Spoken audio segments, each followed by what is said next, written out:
startling statistic. Nearly 20% of high school students and close to 30% of middle school students say they have seriously considered suicide. Those are the findings of a survey taken by more than 8,000 Duval County students last year. Channel 4's Kumasi Aaron looked through the report, and it details an increase in suicidal thoughts and depression among students. When it comes to suicidal thoughts, the numbers are up for both middle and high school students. But one thing shown in this report is that no matter the age, girls are struggling more with the issue than boys. Let's take a look at middle school students.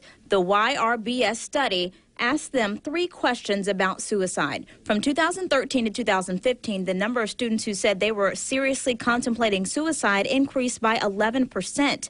Those making a plan about attempting suicide went up by 9%, and those attempting suicide increased by 7%. Look at the differences found between female and male middle school students. From 2013 to 2015, the number of female middle school students that seriously contemplated suicide increased by 18%, and the suicide attempts by females increased by 9%. But for male middle school students, the survey found those rates unchanged relatively.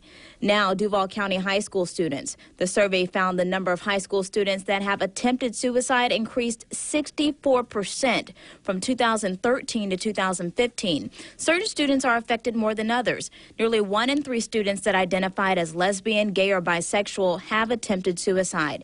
18.9% of female students say they have attempted suicide, compared with 17.9% of male students.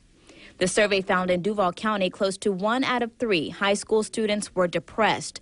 Of the female students surveyed, nearly 40% described themselves as depressed, compared with 22% of male students.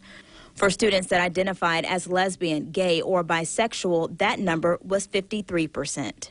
Kumasi Aaron, Channel 4, the local station.